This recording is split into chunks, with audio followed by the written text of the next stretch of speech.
Most SCP Foundation stories end in disaster. This one doesn't, or rather it does, but not the way you'd expect. It's called Lily's Proposal, one of the highest rated single pages on the entire SCP Wiki. It's tagged simply bittersweet.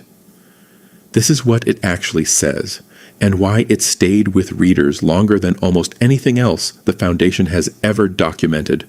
SCP-001 isn't a normal case number. It's reserved for one question.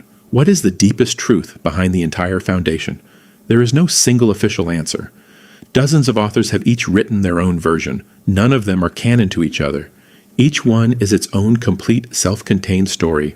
This video covers one of them, written by an author using the name Lilyflower. At the time of recording, this proposal sits at a rating of nearly 2,000, among the most upvoted pages the entire wiki has ever produced. It carries tags most SCP entries don't. Bittersweet, apocalyptic, phenomenon. Nothing about it reads like a typical Foundation document. And that's precisely the point. Most SCPs carry a class like Safe, Euclid, or Keter. This one carries a class written specifically for it. Unnecessary. The special containment procedures open with a single line. This SCP does not need to be contained. Every other SCP file on record exists to explain how something dangerous is being controlled. This one exists to explain why control was never the point. Instead of containment instructions, the procedures describe what happens the moment SCP-001 finally occurs. Every Foundation employee is to be honorably discharged, including D-Class personnel. The people the Foundation has spent decades treating as expendable. They may spend whatever time remains however they wish. Every sapient, non-aggressive SCP is released as well. Any anomaly that can be safely decommissioned is. Whatever sites remain are left running under automated systems. No personnel required to keep watching. The Foundation's entire reason for existing quietly stops applying, all at once. Not everything gets released. Only what was never actually dangerous to begin with. The line between what stays contained and what walks free comes down to one thing: whether it ever meant anyone harm. One specific SCP gets a special instruction. Specifically bred instances of SCP-514 are to be released globally. SCP-514 isn't just any anomaly. It's a flock of doves, the kind traditionally released at weddings and memorials. Except these doves carry a real documented effect. Anyone near them feels calmer. Weapons nearby stop working. Releasing them globally in this proposal's final hours isn't decoration. It's the last act of an institution trying to make the ending gentler. Here's the detail that changes how the entire proposal reads. SCP-001 doesn't end the world. Something else, entirely unspecified, is already ending it. SCP-001 is only what happens in response. The file never says what that cause actually is. That absence is deliberate. This isn't a story about what destroys the world. It's a story about the 24 hours right before it happens anyway. SCP-001 hasn't happened yet. So how does the Foundation already have a file on it?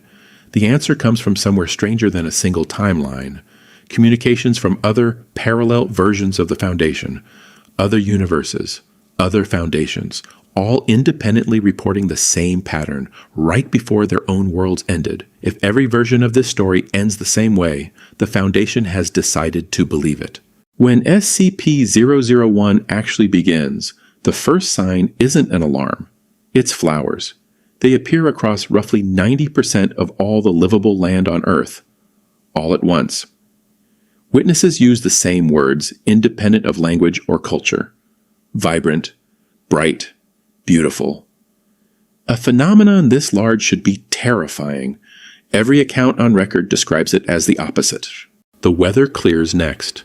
Everywhere at once, regardless of season or region, the temperature settles somewhere nearly everyone finds comfortable. Not hot, not cold, just right. Air pollution clears as well. Cities that haven't seen a clean sky in generations briefly do. Something else happens that has nothing to do with weather. Everyone alive simply knows what's coming. Not panic, not denial, just a quiet, universal awareness that the end is close and certain.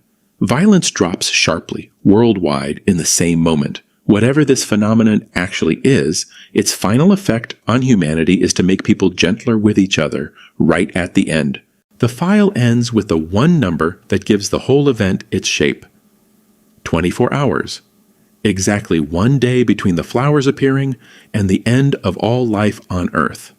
Not a warning system. Not a countdown anyone can act on.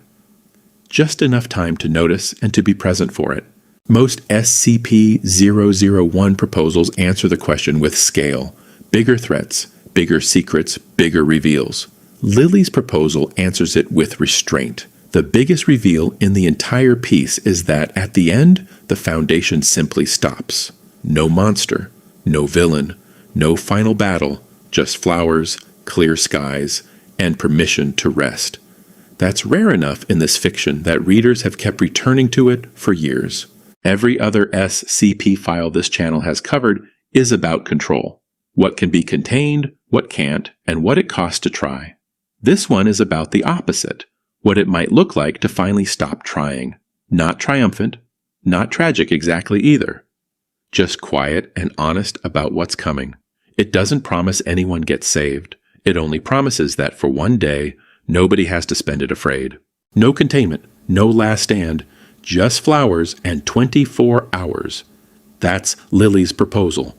One answer, among many, to the question the Foundation was always afraid to ask. All information in this video comes directly from scp-wiki.com/lily-s-proposal, written by Lilyflower.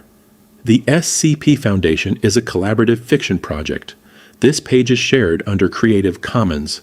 The full page is free to read at scpwiki.com. Next week on Shroud X Explain. Subscribe so you don't miss it.